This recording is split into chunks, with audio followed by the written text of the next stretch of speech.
4 botõezinhos, aperta o outro. Não, esses 4 botõezinhos que estão ligados. O outro. Aperta aí. Massa, massa. Beleza, para o pessoal do Instagram que está acompanhando online aqui, nós montamos toda a estrutura, mas infelizmente não deu para transmitir online por lá, mas depois nós vamos ter os cortes. Mas eu vou focar aqui e vocês conseguem observar a conversa com o Alexandre por aqui, tá bom? Primeiramente eu queria agradecer... Aproxima mais um pouquinho. Aí, garoto. Primeiramente queria agradecer a Alexandre por ter aceitado o convite, ter disponibilizado o estúdio para a gente poder gravar. Para mim, que estou começando a primeira entrevista, eu falei no canal, mas só para vocês já relembrarem a primeira entrevista, então talvez nós tenhamos algum tipo de problema por não estar tão acostumado, mas o homem já é fera, já está acostumado com a situação. Então, para vocês conhecerem um pouco do Alexandre, né? Alexandre Linhares, ele é sócio proprietário do Rio Frutas, aqui do Vale do Rio São Francisco, né? Tá aqui em Petrolina, a empresa especializada no comércio de uva, melão e manga e algumas outras coisas que às vezes acontecem no meio do caminho, né? É isso aí. Mas... É bom especificar que são outras frutas, né? Não é nada ilegal, não. Outras frutas, que bom, né? Mas queria agradecer mais uma vez a oportunidade. Demorou para sair o primeiro vídeo, mas a culpa não é só minha não, a culpa é dele também, porque eu falei com ele que assim que tivesse tudo pronto, que ele ia ser o primeiro entrevistado do canal, tá bom? Mais uma vez, obrigado, Alexandre. Eu queria que você pudesse, Alexandre, se apresentar para as pessoas, né? O que é a do Rio Frutas para você, como que você entrou na vida do empreendedorismo, se é a sua primeira empresa, e falar um pouco só um pouco, né, da sua vida para a gente poder fazer a introdução. Ah, legal. Então, a do Rio surgiu através da vontade de investir no agronegócio, né? Nós tínhamos um sócio, sou eu, o Walter, né? Mas tínhamos um outro sócio que já tinha uma história no agro, principalmente na parte de plantio. Ele iniciou essa história com a parte de comércio, e aí foi quando eles me convidaram para fazer a parte. Eu fui a terceira perna, vamos dizer assim, cheguei por último, mas é uma área muito nova para mim ainda, dos últimos 2 anos e meio que eu ainda estou atuando, mas tenho sócios e boa parte dos colaboradores com bastante experiência aí já no ramo, né? Então, a ideia foi de ter negócios para poder escalonar, para poder crescer realmente, pensando em exportação, pensando no mercado externo. Era uma vontade que eu já tinha, independente do produto agro ou não. E o agro veio para meio que trazer esse caminho para poder fazer exportação também. Bacana. Eu tive a oportunidade de trabalhar na do Rio recente, saí há pouco tempo, mas eu pude acompanhar esse processo e é difícil, inclusive agora está passando por um momento difícil na região no geral, por conta de clima, por conta de toda a situação que tem acontecido extra a empresa, né?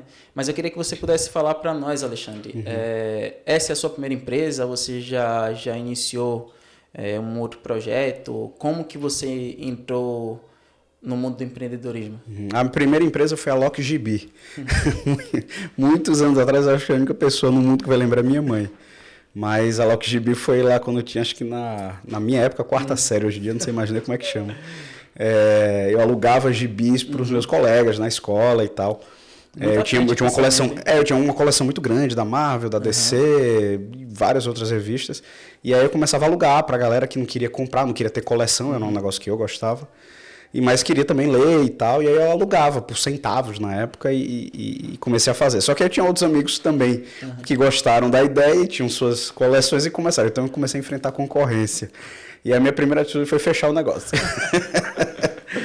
Mas esse espírito empreendedor, acho que eu já tinha há um certo tempo, e como todo empreendedor, acho que qualquer pessoa pode empreender, essa é pelo menos a minha opinião.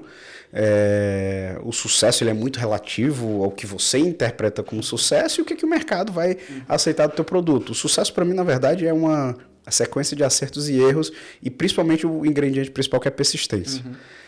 Mas dali eu acabei trabalhando, eu acabei abrindo meu primeiro negócio formal foi abrir uma agência de publicidade, né, em 2015, ali no auge da grande crise econômica ali, na época da Dilma, próximo ao impeachment da Dilma ali. Então não foi uma tarefa fácil naquele ano, eu deixei um emprego muito estável que eu tinha para poder abrir esse negócio, então muitos acharam que eu era louco e provavelmente eu fui e sou. E qual empreendedor não é, né? E qual empreendedor não é, na verdade. O espírito empreendedor, ele não é só o dono da empresa. Isso eu acho que é uma concepção muito errada.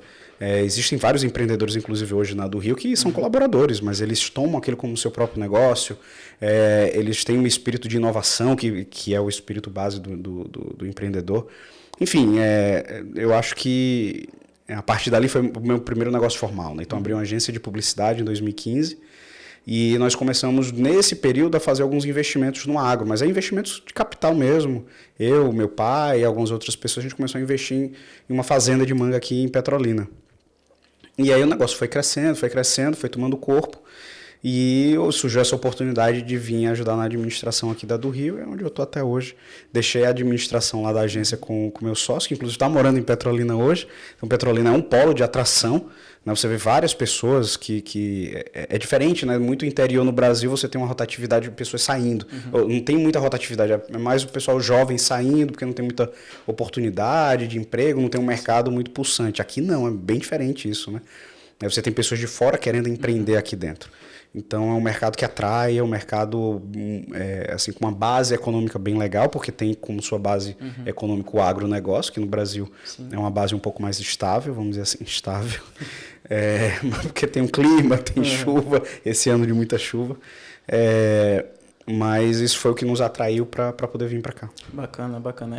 Eu vou falar por mim, né, que vim há menos tempo que ele, mas realmente Petrolina ele é um polo do agro, mas um polo de oportunidades enormes para diversas áreas. Né? E eu já conversei com algumas pessoas que tiveram a oportunidade de falar no assunto comigo, né, que aqui, por focarem muito no agro, às vezes outros negócios, outras oportunidades são muito maiores, porque, inclusive eu falei com ele há pouco, agora voltando sobre o comércio aqui, 9 horas já está tudo fechado, mas é porque já fechou tudo 8.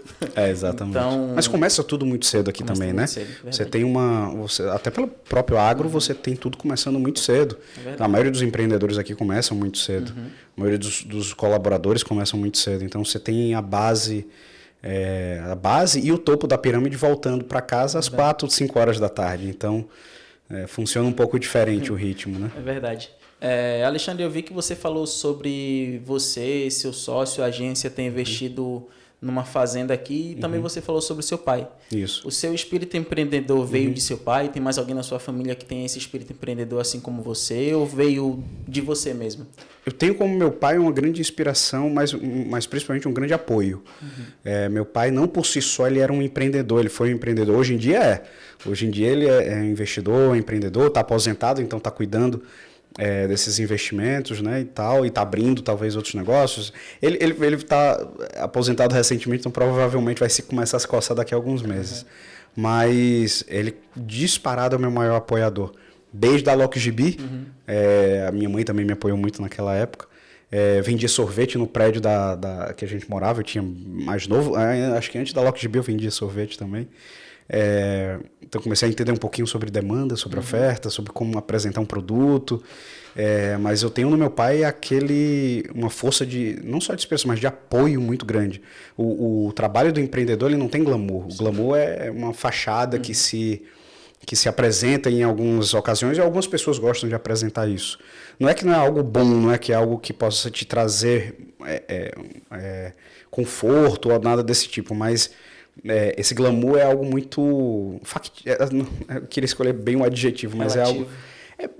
Não é pior que relativo, ele é inexistente na maioria. O trabalho do empreendedor em si, principalmente no nosso país, ele é um pouco mais cansativo.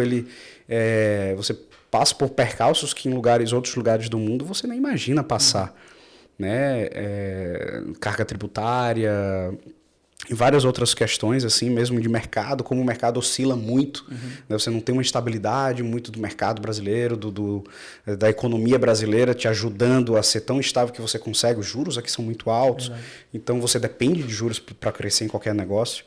Mas voltando pro meu pai, sim, ele é com certeza um dos meus maiores apoiadores. O maior apoiador, com certeza. Bacana, bacana.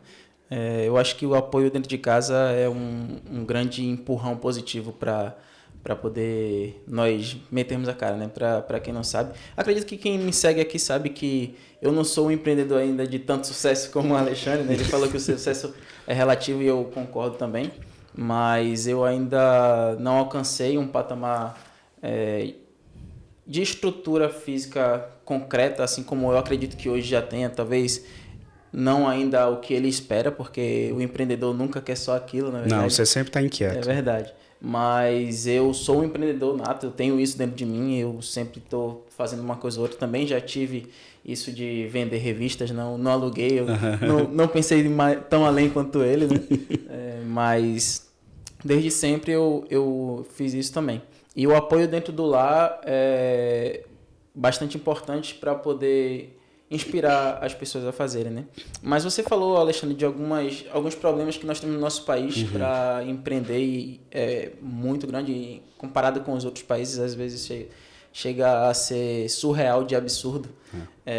E mesmo assim você decidiu lá atrás, em 2015, arriscar. Isso. O que é que te motivou a arriscar? Sair do padrão, que é o que falta de conhecimento de quão difícil seria.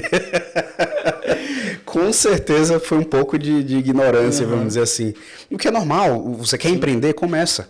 Você tem que começar. Né? Você não é aquele pensa grande, mas começa pequeno. Essa frase, se você for aprofundar, basicamente é isso. Você tem que começar, não adianta ficar sonhando que vai ser, que quer ser, que vai querer. Você tem que começar. E o mercado vai te ensinar muita coisa. A volatilidade do mercado vai te ensinar muita coisa. Mas eu me inspiro naquelas grandes empresas do meu segmento. E quando você olha, diz, caramba, mas elas erram muito também. E aí você começa a inovar para poder se diferenciar dela e ganhar um mercado, ganhar uma parte do market share dela. Então, começa que o que me inspirou foi a vontade de entregar algo melhor. De não me... de olhar o que é entregue de serviço ou de produto e não me... aquilo não me satisfazer. Então, claro que você vai fazer uma análise de mercado para ver se aquilo dá capital, né? Para ver se aquilo dá retorno. Mas e você acaba misturando muito o que você gosta de fazer versus o que o mercado tem de possibilidades. Aí você começa a estudar isso melhor. Também não adianta só focar... talvez, dependendo do empreendedor, ele diga, faça o que você gosta, porque é tão difícil que depois, se você não gostar muito daquilo, você vai desistir. E é verdade. Mas tem um estudo, vamos ser um pouco racional também, principalmente no nosso país, onde tem um pouco mais de dificuldades, uma análise de mercado não dói em ninguém. Né? Você estava falando, eu tenho um apoio em casa, mas nem sempre você tem esse apoio, nem sempre você... Às vezes você vai empreender por necessidade, né? Ou você vai empreender porque sentiu que tem um gap ali no mercado que você pode atender de maneira diferenciada. Mas na verdade o que inspira o empreendedor deve ser aquela inquietude de fazer melhor e fazer diferente do que o mercado já oferece. Pelo menos para mim foi sempre meu fator motivador. Teve algo para você em relação a fugir da zona de conforto? Eu sempre gostei de conforto. Mas não, o empreendedor ele vive fora da zona de conforto. Sim. O dia que o empreendedor tiver... Algumas pessoas podem confundir o que é um empreendedor e o que é um gestor. Claro que o empreendedor ele precisa muitas vezes ser um gestor, ele vai ter um corpo de gestores também para auxiliar, mas o principal para mim, pelo menos na minha concepção de um empreendedor, é que ele tem essa inquietude de fazer diferente, de inovação. A inovação precisa ser uma força pulsante na vida de um empreendedor. Se ele todo dia chega para fazer mais do mesmo, ou para inovar muito pouco, para somente mudar algumas poucas coisas...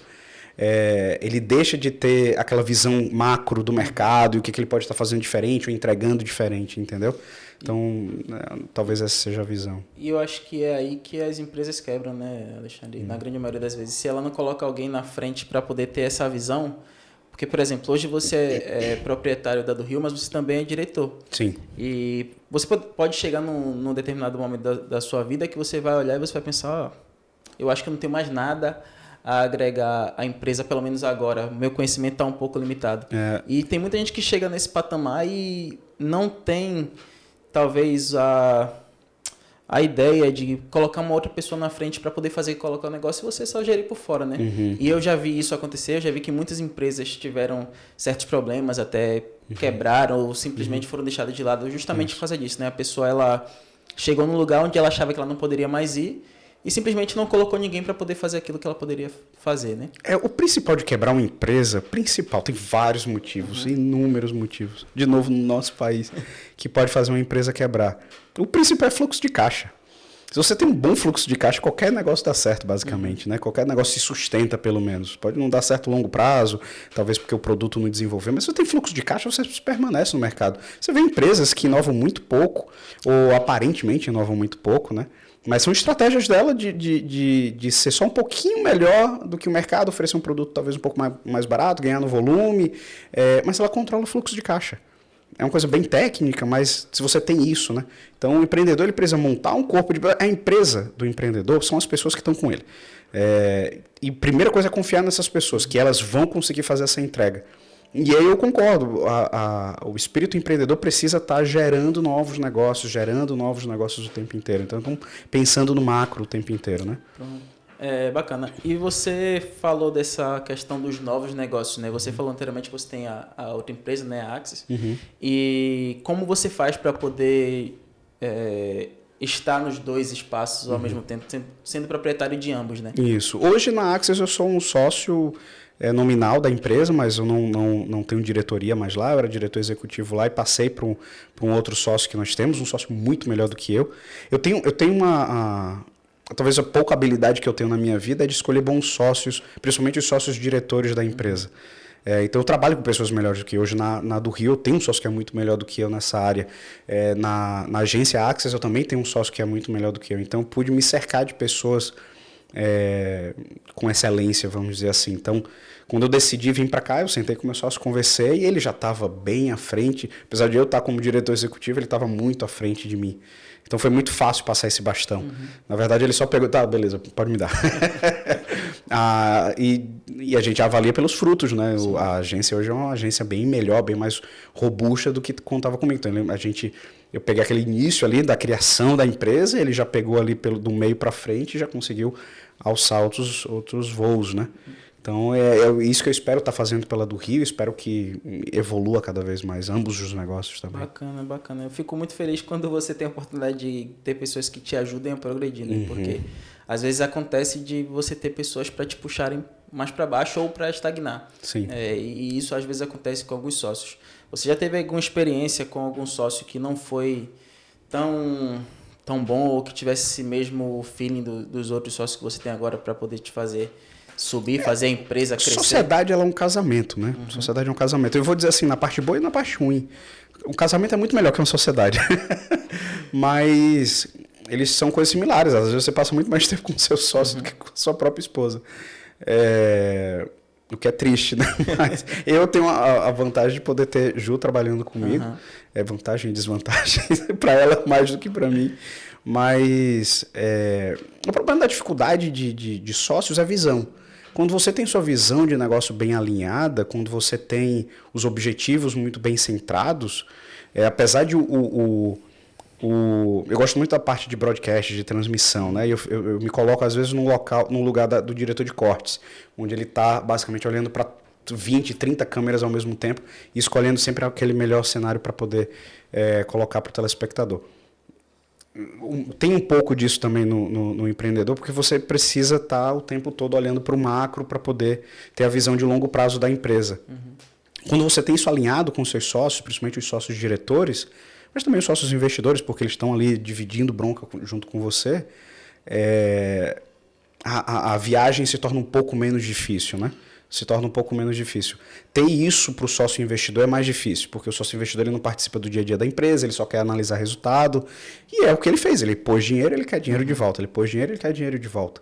O Brasil agora está evoluindo nos últimos anos no mercado de ações, né? O Brasil é muito aquém de vários outros países nesse mercado, mas evoluiu muito nesses últimos anos em termos de atrair pessoas para começar a investir no mercado de ações. E a visão do investidor de capital. Ele quer botar o dinheiro e quer ter o payback dele o mais rápido possível e com segurança. Mas, de novo, estamos no Brasil, oscila muito. Mesmo no agro tem suas oscilações.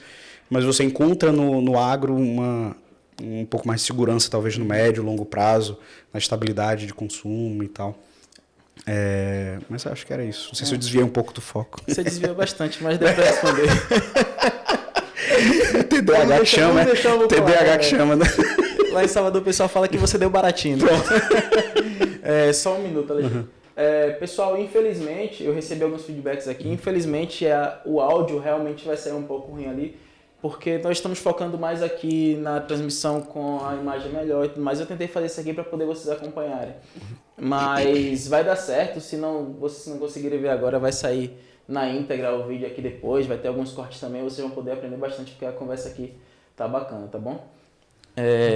Mas, assim, apesar de você ter fugido da pergunta, eu tenho uma outra pergunta hoje para você, né? Como eu falei, eu estava trabalhando na do Rio também, e eu acompanhei por um ano um processo, especialmente nos últimos 3, 4 meses, na verdade de janeiro até agora, um processo um pouco difícil no agro por conta de diversas situações, né? Mas eu acredito, e eu também vi um pouco disso, que o agro, na pandemia, em vez de ser como o contrário das demais áreas, acabou progredindo mais do que regredindo. Isso. E como que vocês lidaram com essa situação, né? Porque às vezes você está acostumado com uma situação, você vê que tudo ao redor está caindo, está desmoronando, e você vê que você está subindo, você não chegaram a pensar que tinha alguma coisa errada, porque geralmente, eu acredito assim, né? Pelo menos eu acredito assim, se você está indo muito diferente do que o mercado está mostrando, o seu psicológico acaba te fazendo pensar que você, em vez de estar acertando, está errando, né? Isso. Como que vocês reagiram com essa progressão muito maior do que o mercado estava seguindo?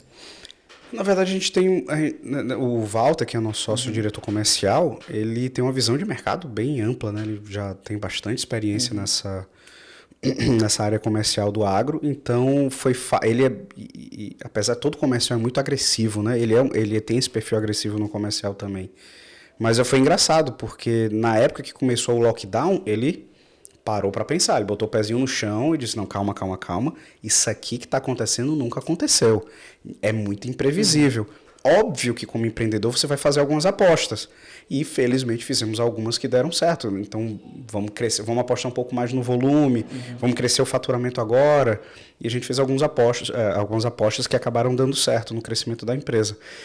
Mas o agro foi beneficiado, principalmente o nosso produto na fruticultura, porque as pessoas começaram a consumir mais supermercado. Então foi uma análise, apesar de curta, foi fácil de se fazer depois no curto prazo. Para mim foi um pouco mais fácil depois, para o Walter foi mais analítica no início. Para mim foi 0 no início. Eu disse, rapaz, vamos fechar a empresa. Com 2, 3 meses de empresa. Eu me mudei para cá em janeiro de 2020. Fevereiro, acho que já estava em lockdown, final de fevereiro. Aqui em Petrolina demorou um pouco mais, né, para ter esse lockdown, mas o Brasil inteiro fechou muito rápido. Mas a gente conseguiu, de maneira analítica, ir estudando o mercado devagarinho e conseguindo surfar essa onda de os supermercados começaram... Os supermercados e farmácias eram os segmentos que mais faturavam, né? E aí depois isso se estabilizou, caiu muito, né? Mas também abriu várias outras marketeagens de pessoas talvez que não consumiam tanta fruta ou tanto dos produtos supermercadistas que começaram a consumir mais. Então, se você soube surfar e usar, por exemplo, uma coisa que o Walter fez muito bem, não foi surfar sua onda e pulverizar demais o nosso faturamento. Ele começou a analisar mais os faturamentos para melhores clientes. E isso nos trouxe frutos em 2021, no final de 2021. E agora em 2022, a gente começa a ter uma estabilidade de melhores clientes por causa daquele trabalho feito em 2020. Então, você pode alcançar mais o market share por causa da oportunidade e se fixar melhor com aqueles melhores clientes. Muito bom. O que o Alexandre está falando do Walter aqui não é mentira, não. Eu vou ver se eu trago ele depois aqui, porque eu tive a oportunidade de trabalhar com o Walter e em relação a comercial, o homem é crânio. Não conheci ninguém... Não estou falando porque estou na frente dele, não. E Walter vai saber disso porque a gente tem algumas diferenças de pensamento, o que é normal. Mas o homem é um crânio e em relação ao comercial ele arregaça. Ele é bom em visão, claro que comete erros dentro da sociedade também, mas em termos de... que é uma análise constante. O comércio ele tem uma questão de onde é que... nós temos uma empresa de comércio. Apesar de diretor executivo, ele é o diretor comercial, divide muito a questão de visão ampla da empresa para ele. Então, onde é que o mercado está? Onde é que o mercado vai evoluir? Como é que esse consumo vai se comportar nos próximos anos e tal? Isso modifica. Não é só porque é fruta que se consome do mesmo jeito o tempo inteiro. Com certeza. Entendeu? Com certeza. Eu só espero que se consuma cada vez mais. É só isso. E em contrapartida, Alexandre, vocês tiveram agora, nesses últimos 6 meses, algo que não acontece há no mínimo uns 15 anos, né? Que é esse retrocesso, essa... Não sei se seria demanda em baixa, que fala, não sei, vocês que estavam lá na diretoria comercial conseguem acompanhar melhor.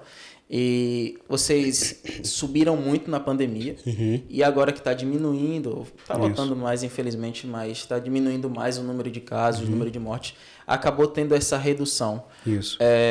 Como que vocês estão reagindo a essa redução, né? Eu sei que já tem, acredito que está melhorando agora, vai entrar a época de safra, né? Isso. Mas como que foi para vocês esse baque logo no começo do ano? A gente sentiu por alguns clientes, não ter pulverizado tanto, mas ainda assim pulverizado os clientes, né? Não é bom concentrar demais, mas esse cliente é muito grande, é muito bom, o cliente quebra, você vai junto, então você tem que ter uma margem de segurança aí na tua pulverização de clientes, na carteira.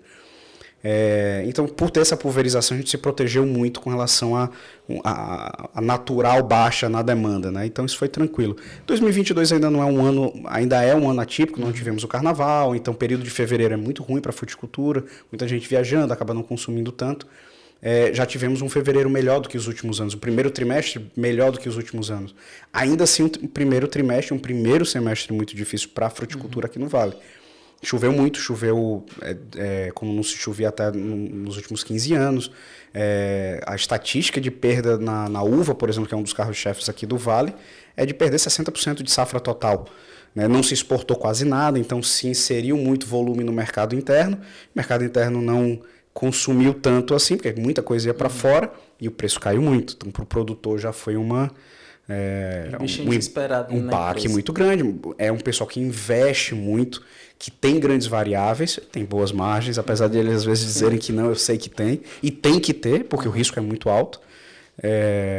Mas, então está sendo um ano atípico ainda nesse sentido de tempo, né? Não está muito favorável ainda. Então, segundo semestre tem algumas variáveis ainda que vão existir. Vamos ver se realmente vai se conseguir exportar bem, depende de como é que está a guerra lá na Ucrânia também, isso pode influenciar um pouco a questão do dólar, do euro. O euro, pela primeira vez, está, acho que em 20 anos, se eu não me engano, não lembro agora quantos anos, mas está se aproximando de maneira como nunca se aproximou da taxação do dólar. Então, se exporta muito para a Europa aqui, a gente tem uma operação de produção de manga que vai começar agora a fazer essa exportação para lá. E o euro deu uma caída, né? Está se igualando ao dólar, que ainda está bom para quem vai exportar, ainda está muito bom. Essa balança comercial ainda está legal. Mas é um ano atípico ainda, um ano de alguns riscos, de algumas imprevisibilidades que vão ter. É um ano de eleição presidencial, então vai com certeza influenciar em alguns fatores, principalmente como é que o Brasil vai sair dessa crise que veio, que o mundo inteiro está. A inflação está subindo no mundo inteiro. Os Estados Unidos, ainda com juros ridiculamente baixos, está subindo muito. Estão desesperados. 2,5% ao ano está uma loucura lá. Não conhece as operações no Brasil. Faz nem ideia como é que funciona. Mas, ainda assim, a gente acredita muito no agro, assim como o Vale inteiro acredita, é a base do Vale do São Francisco, com seus diferenciais de produção, mesmo com todas essas chuvas. A gente fala da safra maior agora no segundo semestre, mas é um local que te oferece fruta de janeiro a janeiro. Né? É um diferencial mundial isso daí. É um local onde você pode produzir até 2,5 vezes ou até 3 vezes o mesmo parreiral de uva, com uma certa qualidade. Manga o ano inteiro, melão também, apesar de ser uma terceira cultura de não tão larga escala, mas você consegue produzir muito bem aqui ainda. Então tem muito a se apostar e tem muito a se crescer ainda no Vale. Mas tem muita coisa diferente que se pode fazer no Vale, né? A gente ainda fala muito em uva, manga e melão aqui no Vale, tem muitas outras coisas surgindo, muitas outras oportunidades surgindo ainda. Com certeza. Isso é bom, né? Porque nós conseguimos olhar um leque muito maior do que a gente imagina, né? Às vezes o cara tá como se tivesse com cabresto. Mas tem diversas oportunidades ao redor. Isso. Hoje, Alexandre, o canal aqui, nós falamos de empreendedorismo, mas falamos também de logística, né? Qual a importância da logística hoje para a operação da do Rio? Ela é o centro de tudo, né? Dependendo de quem você pergunta, vai dizer que é o comércio, que é a colheita, que para mim é a logística. Eu concordo. Com certeza. A logística acaba combinando todos os departamentos da empresa, mas eu ponho como quase o coração da empresa. Você pode dizer que é o comércio em si, né? O coração da empresa, mas para mim é mais uma locomotiva. A logística bem feita, bem estudada, bem planejada, ela faz um diferencial, eu vou dizer, pode ser um dos mais diferenciais que pode ter no tipo de operação que a do Rio tem hoje. Nós focamos na compra da fruta de terceiros, né? Fazemos todo o beneficiamento e enviamos para o cliente. Então, para esse tipo de segmento, é absurdamente essencial ter um bom planejamento, entender profundamente, entender onde ela se ramifica, né? A gente terceiriza muito da nossa mão de obra, da logística externa, toda terceirizada. Então, a gente preferiu ter esse modelo de negócio onde tanto frete interno como frete externo é terceirizado. Pouca coisa a gente absorve internamente.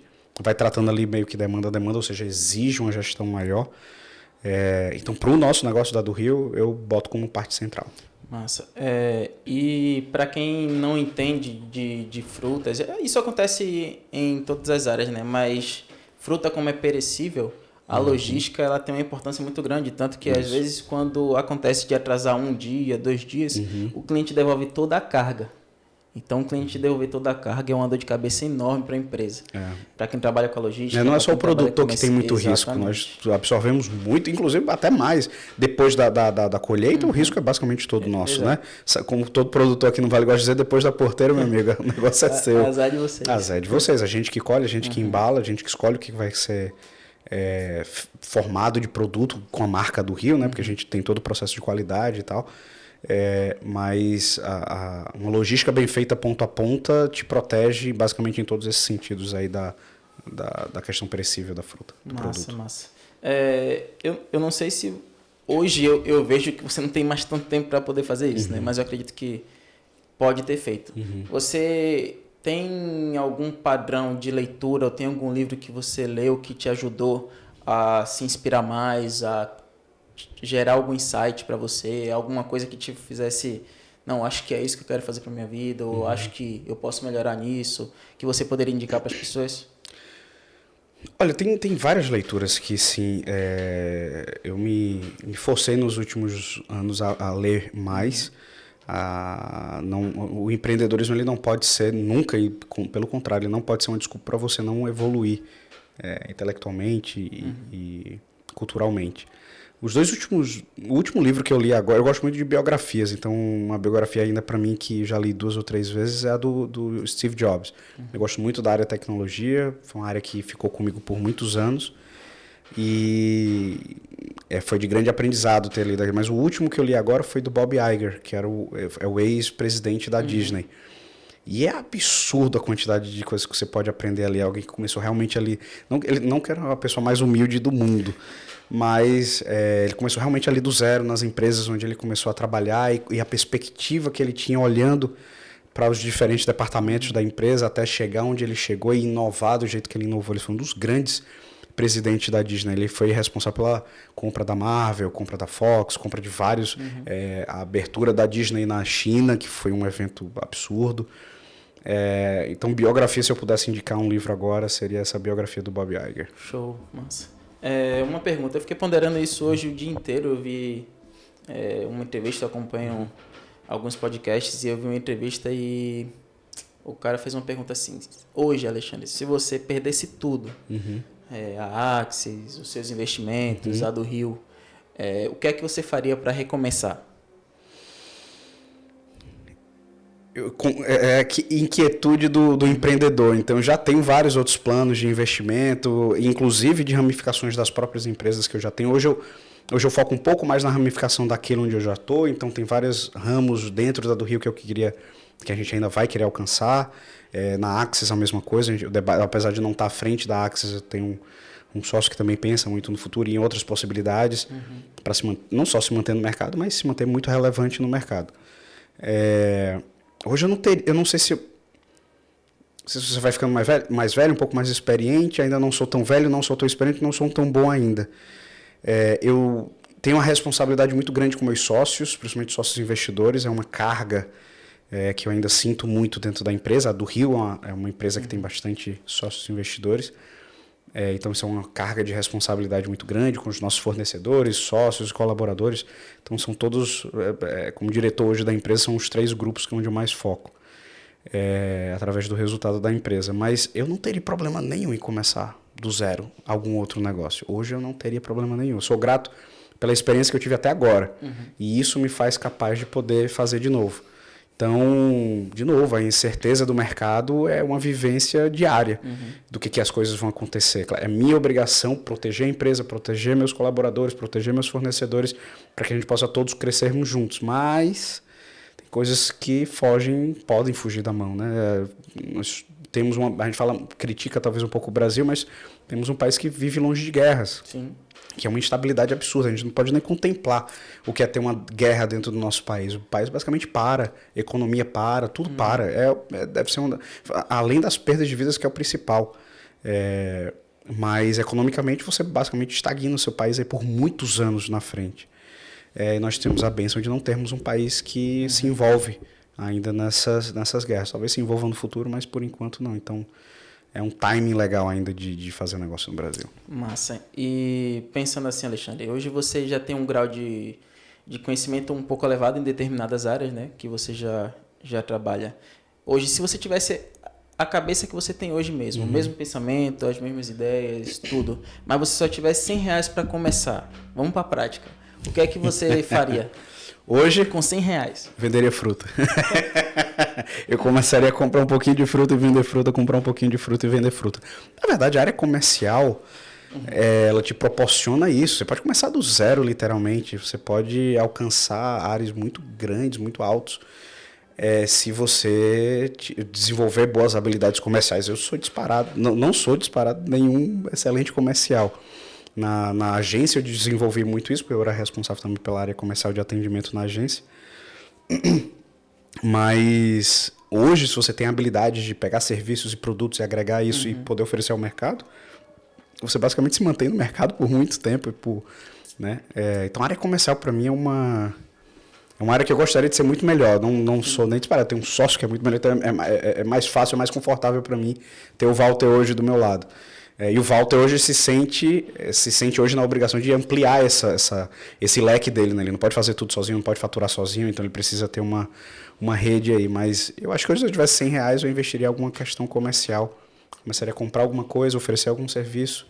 Massa. Começaria a vender. Massa. E eu vou dar uma dica para quem não entende que isso pode acontecer. O Alexandre falou assim que você pode começar do nada mesmo, com zero. E é verdade. Para quem não conhece, nunca ouviu falar, você pode fazer isso por meio do dropship.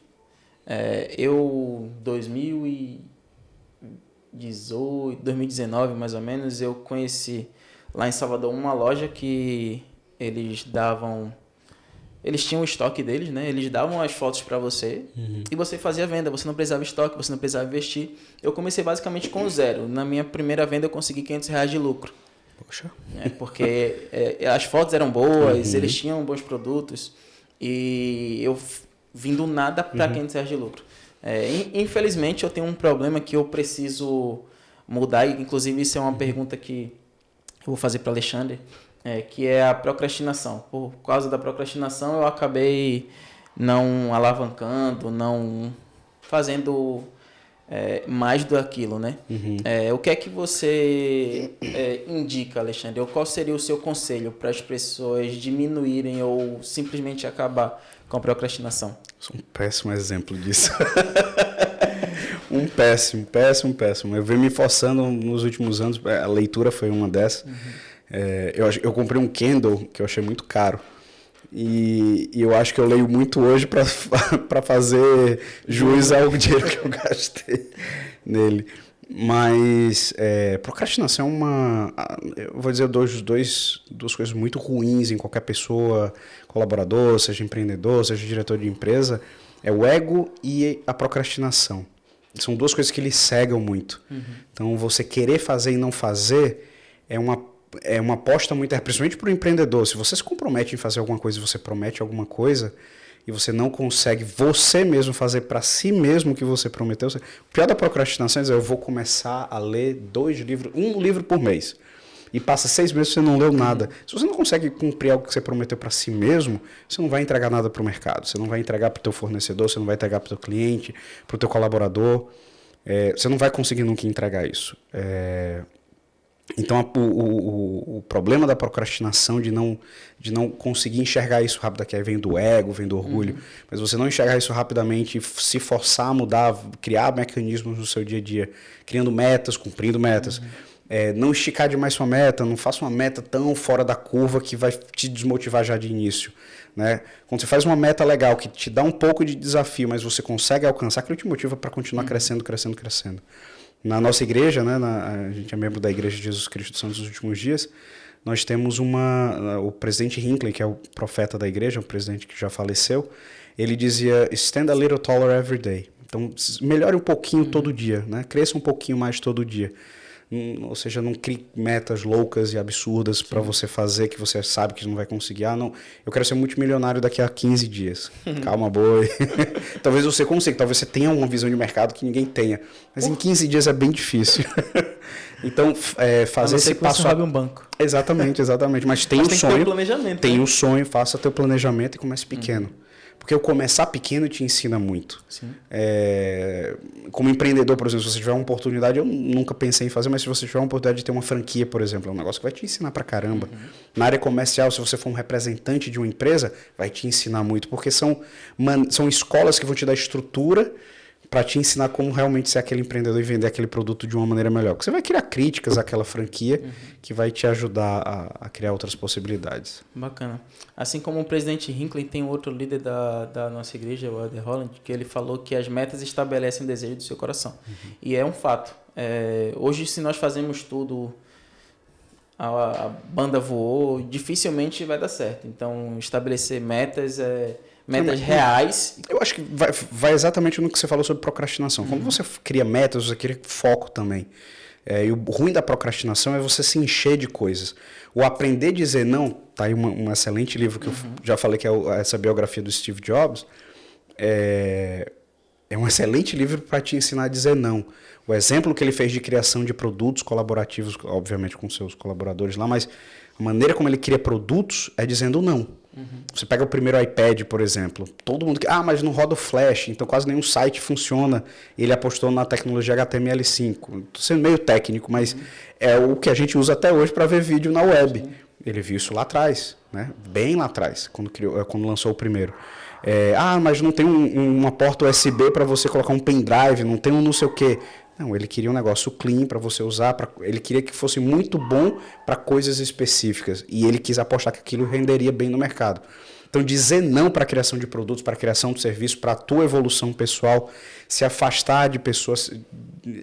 claro, a gente não deve julgar as pessoas, mas assim, se afastar de algumas companhias que não vão te ajudar a crescer, se afastar de ambientes que não vão te ajudar a crescer, ter foco no que você quer lá na frente, ou seja... Tem o teu planejamento, tem tua meta, começa pequeno e começa a andar. A procrastinação, ela acaba... quando você se enche de coisas, é fácil você procrastinar. Então, quando você tem uma vida um pouco mais clean, um pouco mais focada, é muito mais fácil. Eu acho que é uma dica, talvez, eu comecei a dizer não para muitas coisas que eu queria fazer ao mesmo tempo. Eu quero fazer isso, quero fazer isso, quero fazer isso, quero fazer isso. E eu não ia fazer.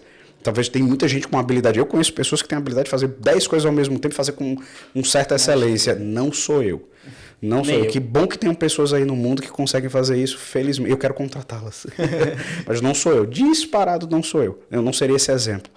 Então, dizer não para mim hoje, para algumas coisas, por exemplo, poder servir ao próximo na igreja ou na minha comunidade, servir melhor como um líder dentro da empresa hoje, que eu sou diretor, desenvolver melhor relacionamento com meus clientes, essas áreas focos que eu estou tentando colocar em prática me ajudam a ter um pouco mais de excelência. Eu sou longe de qualquer segmento desse ser perfeito, mas muito longe mesmo.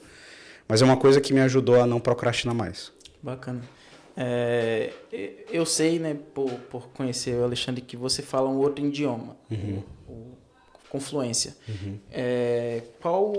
Para quem ainda não focou nisso ou não acha que seja tão importante, qual a importância do inglês hoje para você, como pessoa, como dono de empresa, como membro de igreja? O que é que isso muda ou mudou a sua vida? Todo dom e talento, se você sabe aplicar para serviço, você consegue encontrar oportunidades, né? Quando você serve ao próximo, serve ao seu colaborador, serve ao seu cliente, serve ao seu sócio, serve... Quando você serve, todo dom e talento, ele vai ter necessidades que você vai conseguir atender por aquilo dali. Uma segunda língua, ela te dá uma amplitude de serviço muito grande. Eu pude servir como missionário voluntário da minha igreja nos Estados Unidos. Eu já falava um pouco de inglês, tinha feito um intercâmbio durante um ano, então já cheguei lá, aprendi muito mais lá, né? Estudando as escrituras todos os dias, falando com pessoas todos os dias. Isso aí desenvolve o teu inglês bem mais rápido, mas tendo aquela base me ajudou a ajudar pessoas mais rápido. Nos estudos é absurdo. Eu gosto muito de tecnologia, gosto muito de transmissão, além das coisas que eu faço hoje na do Rio. Absurdamente o leque de conhecimento que você pode buscar no mercado para isso daí falando inglês é muito maior. Se você vai estudar, por exemplo, na do Rio hoje, a gente tem grandes desejos com relação ao mercado externo. Então, você falar inglês hoje é a base da base para você ir na Europa, para você ir para os Estados Unidos, para você ir para a Ásia, você no mínimo tem que falar inglês. Hoje, o que você já tem que estar disputando como diferencial é a terceira, quarta língua. Então, falar um inglês, falar um espanhol, hoje é o básico do primeiro passo que você tem que fazer para ter essa amplitude, talvez, de mercado, né? Eu fui muito abençoado por ter tido pais com visão de terem investido. Nunca tive uma base familiar com muita necessidade. A gente sempre teve uma vida até muito confortável. Mas meus pais trabalharam muito para dar essas oportunidades para a gente e tiveram essa visão. Sim. Então, que eu possa ter a mesma visão também de abrir, talvez sejam outros leques futuros para os nossos filhos, né? Show de bola. Talvez Marília vai pensar em outra coisa. Marília você vai ter que pensar e talvez ela tenha um jatinho ou ações na bolsa quando ela fizer 18 anos. Mas tem que ser instruída de cedo, né? Que foi o que seus pais fizeram. Começar cedo. É porque criança consegue aprender inglês muito rápido. Eu fui com um adolescente, com 2, 3 meses, você já estava... Caramba, eu tô falando inglês. É muito diferente, né? E eu via pessoas lá que se mudavam, a família inteira se mudava lá para os Estados Unidos. As crianças falavam inglês em 2, 3 meses, enquanto os adultos demoravam muito mais para aprender. Com a fluência que eles falavam, era absurdo. O cedo, pessoal, é muito relativo, né? Porque às vezes a gente pode imaginar que cedo é só quando é adolescente, quando é criança, mas para quem tem 20, 30 anos, pode cedo para quem tem 80. Exatamente. Então, exatamente. Não se apegue ao fato Eu de acho ser, que é né? começar o mais rápido que você puder. Isso. Você percebeu que aquilo é uma importância? Começa. Começa aquilo dali. Mas eu não tenho mais... O bom do adolescente, da criança, é porque você não tem tempo para fazer tudo. Então é muito fácil. É muito maior. É muito maior. A preocupação na sua cabeça é muito menor, é quase zero. Né? Quando você pensa que é adolescente e você tem aquele drama de vida como adolescente, você acha que é a fase mais difícil da sua vida. Até você virar adulto e dizer, eu saudade. Eu queria ser adolescente. Pois é. Gente, para quem não sabe, Alexandre já falou, nós somos membros da Igreja de Jesus Cristo dos Últimos Dias, né? E ele é um líder eclesiástico. Alexandre, ele é bispo. E bispo e convive numa área, trabalha numa área onde existe muito da pessoa em relação à honestidade e tudo mais, mas a desonestidade, a espertezas e tudo mais. Como você faz para reagir a essas situações, né? Para conviver na área de ser um líder eclesiástico, que você tem que resolver algumas pendências eclesiásticas e tudo mais, e você está batendo de frente quase todo dia com algo que você não concorda, né? Que é fora da sua curva, fora da sua crença. Como você faz para poder reagir em relação a isso? Como viver no mundo sem ser do mundo, né? Exatamente. É um princípio, às vezes, complexo. Talvez com um adolescente é bem mais complexo, né? A juventude hoje tem desafios muito maiores do que eu tive na minha época e as próximas gerações vão ser ainda mais difíceis. Mas, não sei, eu consigo ver hoje... Eu sou muito imaturo ainda para minha idade. Eu tenho 34 anos, mas quem convive comigo acha... Não fisicamente eu tô acabado já há muito Cansado de guerra. Meu pai tem 62 anos e tá muito melhor do que eu, mas é muito melhor. Eu vou falar a mesma coisa do meu pai, então. Mas eu não... As dificuldades são bem diferentes. E essa maturidade de você... Na verdade, tem uma coisa que a gente aprende na igreja também desde cedo. E meu pai sempre me ensinou isso. Meu pai falava muito isso. Quando eu ia sair, por exemplo, para uma festa, para um aniversário de um colega, ele disse, decida agora o que você vai fazer naquela festa. Uhum. Decida hoje quem você vai ser lá. Que Alexandre que você vai ser. Entendeu? Decida agora. Não queira decidir quando você chegar lá. Decida agora. E esse decidir agora, decidir o que eu quero ser, óbvio, você deixa uma margem para o seu crescimento e tal, não é que você se ingessa do mundo, pelo contrário, tem pessoas maravilhosas que não são membros da igreja, e eu aprendo todo dia com elas, são pessoas muito melhores, inclusive, eu acho muito melhores do que eu. Ser membro da igreja, ser líder, só me dá uma oportunidade de serviço. Né? Eu posso servir o meu próximo nesse chamado específico hoje que eu sou como bispo da ala Petrolina 1. Uhum. Mas o decidir antes de como eu vou ser quando as oportunidades ou situações chegam, é muito mais fácil decidir lá. É muito mais fácil eu decidir que eu quero ser honesto com o meu próximo quando as oportunidades aparecem de não ser. Uhum. Ou quando as chances de não ser aparecem. Quando você decide isso antes, vai ficar bem mais fácil. Massa. O meu pai, sempre que eu saía, ele tinha algo assim parecido, né? Era não sei se é bordão ou algo do tipo assim pra falar, mas sempre que eu saía, os meus irmãos, ele fazia assim, mesmo que não tiver ninguém te olhando, lembre que tem sempre alguém vendo. É verdade, então, verdade. Sempre tem alguém vendo. Pronto, agora eu lembrei a frase do meu pai. Além disso que ele falava, não faça nada que eu não faria. E a gente sempre tem uma visão minha mãe e do meu pai, assim, visões muito boas de exemplos pra gente. Então fica, caramba, aí fica pesado mesmo. Ele muda a frase aí, pô. Me dá uma chance de errar. Saúde. O cara fica esperando o pai esquecer. Tomara que ele esqueça de falar hoje. Tomara, pra poder errar. Mas essa questão de você tomar decisões antes, não é que você não vai se sentir tentado um dia, não é que nós somos julgados eu acredito que nós somos julgados, aprendemos isso na nossa religião, que somos julgados pelos desejos do nosso coração. Então não é que de vez em quando a gente não vai desejar algo que é errado, que infelizmente é o nosso homem natural que a gente tem que se distanciar dele. Mas a decisão antes, quando você aprende, quando você está ali sentindo o Espírito, orando, lendo as Escrituras, ou está na igreja, ou está naquele ambiente legal, espiritual, e você toma aquela decisão naquela hora, quem você quer ser, é muito mais fácil quando essas outras situações aparecem. Massa demais. Não vamos estender mais muito tempo, né? Nós estamos aqui, vai fazer 1 hora já. Queria agradecer mais uma vez por ter me dado a oportunidade de estar aqui com você. Né? Mas hoje, Alexandre, para quem está vendo, né? Tem algumas pessoas que falaram comigo, eu trabalhei na empresa do Alexandre por 1 ano e eu tive a oportunidade de conversar com algumas pessoas que ela tem alguns talentos, né? Tem alguns talentos individuais que elas poderiam estar fazendo algumas outras coisas. Eu falava com eles, não, você pode fazer isso, porque eu sou hipócrita, né? Todos somos. Eu tendo a oportunidade de fazer algumas coisas, acabei me acomodando, porque eu sei que eu tenho potencial para poder fazer outras coisas e não é de agora, mas não vem ao caso, né? Eu posso falar um pouco mais ainda sobre isso depois. Eu conversei com algumas pessoas e eu falava, não, você pode fazer mais, segue esse caminho. No começo da conversa você falou que se tiver a oportunidade de empreender, empreenda, né? Independente de ser. Mas qual conselho você daria hoje para quem tem medo de empreender? Comece e estude o mercado, não precisa entrar de cabeça por qualquer coisa. Tente não empreender só por necessidade, tenha planejamento mesmo. A vida do empreendedor ele não é fácil e nunca vai ser.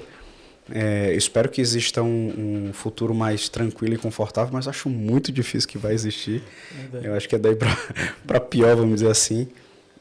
Mas meu conselho sempre, talvez eu não seja tão experiente assim para dar conselhos tão profundos e inspiradores para a maioria, né? Eu conheço muitos empreendedores, aqui eu ainda sugo muito. Tenho sócios que empreendem há mais tempo do que eu, por exemplo, e eu tento sugar isso deles também. Mas comece. Se eu não tivesse começado, eu não estaria aqui hoje. Se eu não tivesse tomado aquele passo de fé, vamos dizer assim, de não, eu acredito em mim, eu acredito que eu possa fazer. E não é que as coisas vão dar certo logo em seguida. Eu comecei a empreender no pior ano de crise mundial não, do Brasil até então, que foi 2015. Foi uma crise que vinha derivada da crise americana, depois europeia, depois veio para cá também.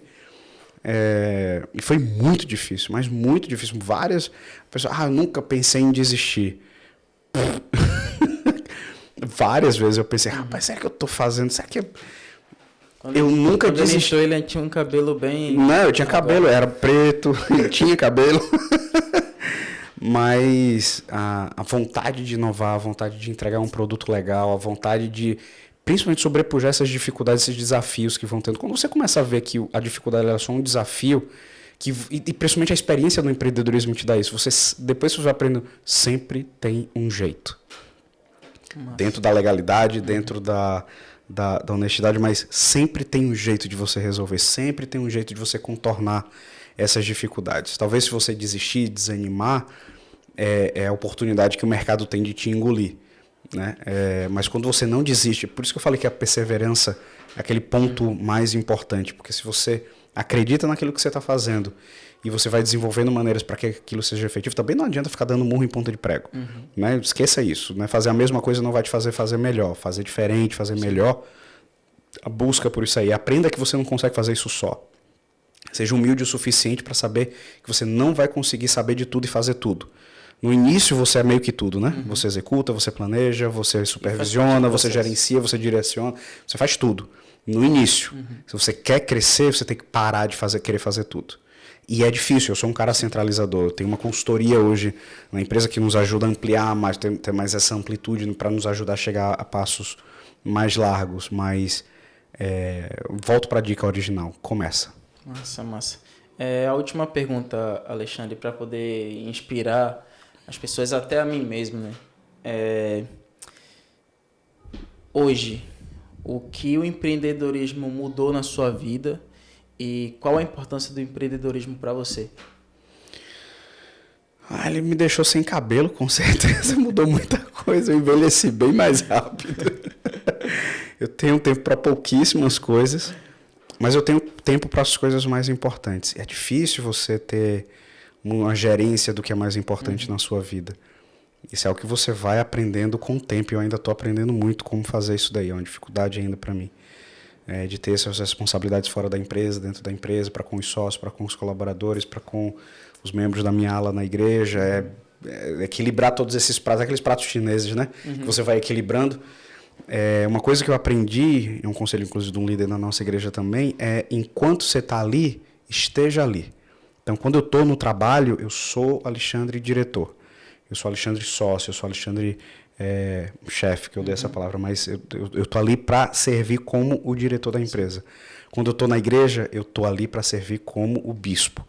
Então, eu dou bem menos importância ao prato da empresa, que é muito difícil para mim. É muito difícil me desligar, principalmente das coisas da empresa, porque são muitas responsabilidades ao mesmo tempo. Quando eu estou em casa, eu sou Alexandre, esposo da Juliana. E tentar ter esse foco também, que ali é onde mora a minha base e a minha maior importância. Quando você começa a entender que sua família, sua casa, é onde mora o centro da sua felicidade, todo o resto começa a se moldar melhor. Os pratos começam a não cair tão rápido, porque aquela tua base tá fixa ali. Né? Nenhum sucesso na vida compensa o fracasso num lar. Essa é uma frase que eu tenho desde muito pequeno, acho que você também já ouviu várias vezes. Então, o empreendedorismo ele trouxe muitas dificuldades, talvez, na verdade, para mim. Trouxe muito aprendizado. E uma delas está sendo até hoje como melhor gerenciar meu tempo e foco, dependendo de onde eu estou. Então, eu tento um pouco estar ali mais do que em outros lugares. Massa. Isso é o que me ajuda. Obrigado, mais uma vez. Então é isso, pessoal. Obrigado por me receber. Obrigado por abrir as portas da sua casa, seu estúdio. Desculpa para o pessoal do Instagram que estava vendo, porque eu já soube que caiu ali, provavelmente só descarregou. Tá. Mas vocês vão ter acesso aqui na íntegra. Quem chegou aqui e viu é porque já viu o podcast todo. Então, obrigado por acompanharem. Esse é o meu primeiro podcast. Eu vou me esforçar para poder fazer outros. Mas, mais uma vez, obrigado pela iniciativa. E é isso, pessoal. Até a próxima. Deixa eu só gravar com o pessoal.